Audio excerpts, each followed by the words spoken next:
In studio with me is Elizabeth Froemming. Good afternoon, Elizabeth. She is from Trinity Classical Academy. Hello. Hello. Thanks for having me today. How are you doing? Such a big smile. Doing great today. Thank you. So I have so many questions. I've spoken to so many people from your school, and they're always such happy people, passionate people, teachers, anyone who's ever come in to interview from Trinity Classical Academy, and no exception here. You just the happiness and the passion seems to just emote. Well, thank you. It's definitely a wonderful place to work and serve. So you are the admissions director. Yes, I am the admissions director. I've been with the school since 2004. So I have two children of my own, one who just graduated from Trinity in May. She's down at UC San Diego, and another daughter who's a sophomore at Trinity. How did that go when she's in San Diego? Because I'm a mom with a daughter at college, and it was hard. You know what? She is doing so well, and she's so happy, and she's so well placed. She really chose well. It's a good fit for her. She's academically ready, emotionally ready. So it's a joy. But overall. How's mom? Well, mom's having a little hard time, but no, thank you. Fine. Okay, it's all good. Thank you. At least at least I'm not alone. No, you're not alone. Okay, so Elizabeth, Trinity Classical Academy. Give us a little outline of what grades do you serve, and we're going to talk about the differences among public schools, private schools, and Trinity. So let's start out first by what are the grades? So we serve transitional kindergarten, which is 4 years, 9 months. That's the year right before kindergarten, all the way through 12th grade. And in addition to that, we have the only classical school that houses a special education school, which is our Imago Day School, and that's a school within the school. I spoke with several of your peers from Imago last time, about a month ago. Just the greatest set of people. I just adore them all. Was it Tim Smith? Yeah, Tim Smith. Mm-hmm. I love them all. And then we had a parent who was talking about she has two of her children, or maybe even three. Just awesome people. Just awesome. How long have you been there? I have been with Trinity since 2004, so I've started my 13th year with Trinity, and the school's been around for 16 years. And are things changing as far as education and needs in education, and how as far as education 13 years ago versus today, the standards? Yeah, I think things really have changed, and although I think that what I hear from parents is they can be a little discouraged when you read the news and think, oh, our test scores are falling, classes are getting bigger, colleges getting more competitive. But I really want to encourage parents that that means that schools are going to be more competitive, and they're going to have more choice.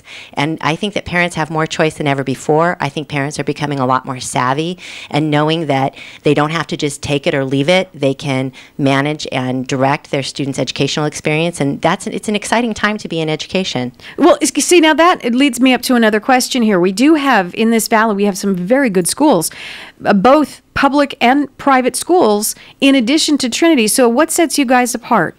Well, certainly the fact that we are a private Christian school is, one of the major distinctions. We do offer a college preparatory environment. Kids can come to us in TK and stay all the way through 12th grade. Of course, the small class sizes and the Christian component is some of the distinctives. And then we have the classical education, which isn't very well known in our valley, but it's sort of the tried and true education that's been around for generation upon generation. We teach kids what they need to know, how to read well, write well, and think well, know what they believe and why they believe it. We equip them to go out in the world, not only for academic success, but to be good citizens and contributors to society. So you do deal with, something that's very, very important to me as a mom is character and a moral compass. And those things, I'm assuming, are high on the list for you guys. Yeah, we say all the time, it's not just where they go to college, but who they are when they get there. Mm-hmm. We believe that we believe in the term in loco parentis, which means we represent the parent. We represent you when you can't be there. The school is going to have your kids longer than you do. They're in school so many hours of the day. Mm-hmm. And so you have to know that you can trust the school to act in your stead. They're going to represent you, and the values at school are going to align with how you'd want them to be at home.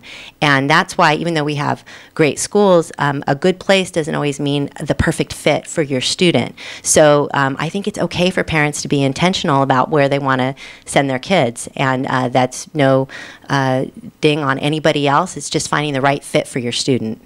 What should parents look for? When you're looking, let's say you move into the Valley, so you're new to the area, you have the choices. You can go to there's several public schools, public schools that are established here. You've got private schools, and you have Trinity Classical. What should they be looking for? They're brand new to the area. What would you say to those parents? Well, I would say definitely spend time looking for a school like you would researching a car or anything else. You spend all this time looking at it. You don't just have to say, well, that's the school down the street and that's where I'm going to go. The things that I encourage parents to ask are more than just statistics and test scores, which are super important, and you want to know about the academics. That's certainly the foundation. But I would encourage them to ask things outside of that. I love it when parents come and say, what's your mission statement? What is the vision of your school? How do you deal with conflict resolution? What is your idea of character formation? What do you do if my student is struggling? What kind of teachers do you have? Can I see a classroom? Can I sit in on the classroom? You're going to get a feel for whether or not that's a fit for your student. And I always say, parents are parents for a reason. You're the expert on your student, and I want to encourage and empower parents to make that decision for their kids. There was the last month when we had this wonderful group from your school come in, and they said something, and I'm paraphrasing, so forgive me, it's not verbatim, but the thought stayed with me, and I loved it so much, that you guys teach to the child's needs. Instead of just teaching, you understand what the child needs and how best they're going to learn from your teaching. I'm not a teacher, so I'm paraphrasing, but it's good. Is it really? Yeah, yes? You did a great job. So, which just stuck with me because so often, and when I grew up too, and you're in a class and there are 30 kids in that class, and there's one teacher. So basically, it's a generic math lesson, and you get it or you don't. And if you don't, you either don't get good grades, or you have to seek out a tutor, or it's just very generic. And the group that came last time, they were telling me how you guys help individual students. You see their needs, and the direction, and you kind of you cater toward how best it is for them to learn, whatever lesson it is. Yeah, we try to do that definitely with every student, and we do ongoing training with our teachers to do the individualized instruction and how to reach every learner. In our grammar school, we make sure everybody learns visually, auditorily, and kinesthetically. We know, and all of us favor a certain learning style. Mm-hmm. So what we try to do is not only support that learning style, but encourage and enhance the other learning styles. So I am a visual learner. If you give me directions, I will not be able to remember them without writing them down. I have to write everything down. So with our students, we try to do that. And the small class sizes, the caring staff, we have teachers and TAs in every class. We have academic support. We have supplemental services. We have all these things, ongoing training that are going on. And certainly that's the goal of every school, right? To see the individual. Absolutely. I want to talk to you more about the school, and I have some other questions, but I need to do some business. We have to do traffic on the 8th. I'm here with Elizabeth Froemming. She is the admissions director for Trinity Classical Academy. And we've been talking about the school, why parents would choose Trinity Classical Academy.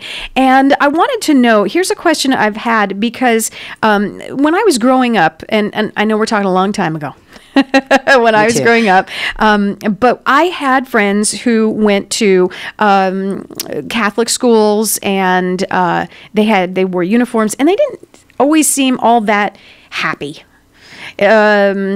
They thought that us in public schools, we were having a ball, and they put on their uniforms, and just a little bit of a sadness, like I'm going, not necessarily all of them, but it just seemed like the norm. Now, how does that differ? The kids that go to Trinity Classical, first of all, do you guys have uniforms? Yeah, we do have uniforms, and I think that it's actually a relief for students in a lot of ways, because it cuts down on distraction, and it cuts down on comparing. I remember remember in high school spending hours planning out what I was going to wear to school. Yeah. Hours. Way Ridiculous. More than doing my homework or anything else. It was about my peers and what I was looking like. Is a lot of pressure. So I do think that uniforms sort of minimize that. And, you know, we have discussions about them, but I'll have a discussion about a uniform all day long. I think that's, you know, that's a fine thing. It's easier and for the parents too. Yes, right? Absolutely. And less money. And less money in the long run. Now, talk to me about the kids. Do they're smiling? You guys are also smiling. I've mentioned it several times. You come in here, you guys are so passionate. You're always in such great moods. That's got to reflect with kids. That has to rub off on the kids. Yeah, absolutely. You're passionate about your subject. You're committed to kids. I was joking around on the break that I have 2 kids of my own and 565 others. Every single person who works at Trinity feels that way, and the kids know it and they feel it. The other thing I wanted to point out is, you know, if you'll recall when you were in school, there had to be at least one teacher who was really, really hard. Oh, yeah. And those are the ones Yes. you remember Yes. because you love them and they push you to heights that you didn't have before. It's okay to set the bar high. We set the bar high. The kids have to work hard and they love it. Every time I check in with new students, I say, "Oh, how's it going?" And they'll say, "It's harder, but I like it more." They know that they're cared for and they're willing to work alongside the teachers. So our kids are our best salespeople. I invite people on campus all the time and just say, I'll walk around with them. Let's go into a classroom. Ask them anything. Our kids are excellent examples of what we're doing. Well, think about it. When you do reach a goal, even as an adult, there's something that's up here, and you kind of think, even as an adult, you say, "Oh, I'll never get there. I got to do this to get there." But somehow you get there, and you feel amazing. I mean, can you imagine? That's what the kids feel. Yeah. You set that bar here, and they get there. They must be just exploding with pride. Yeah, and we see that from our graduates who come back. You know, at Thanksgiving and Christmas, it's awesome to see our graduates come and hang out on campus with us and see if we need any help. I mean, it's that a compliment. is actually that's a huge compliment that they're coming back and wanting to hang. That's huge. Yeah, That's it's I mean, who I didn't do that. No, I have not done that before. Right? Okay, so I have a couple questions for you. College. Let's talk about college. Very expensive. So how can parents afford to do a private school? And, you know, shouldn't they just save for college?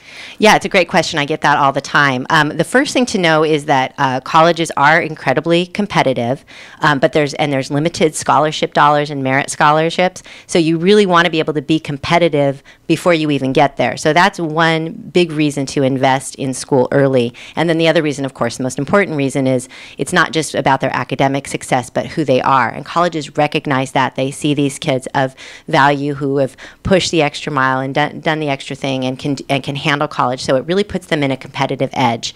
Often our kids are getting huge amounts of merit scholarships, so you'll see that investment come back to you. And the fact is, you're investing no matter where you are. And I'm so humbled to work alongside parents and see them sacrifice and what they're willing to do for their kids. And they're willing to, you know, put them in sports and put them in all these other activities. Sometimes it's just a matter of retooling where your emphasis is, and we can find a way to make it work for you. We offer a comprehensive tuition assistance plan for parents who need it. We're consistently working on ways we can expand our scholarship programs, reach folks who might not ever be able to afford private school because great families enhance our school. So I really just think that it can be affordable, and it's an investment that's worthwhile and will pay off in the long run.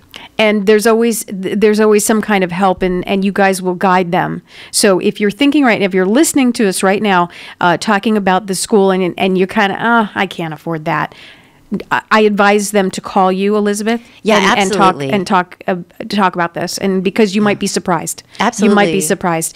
I have one last question before we have to leave. Time with you guys goes by so quickly. We have so much fun.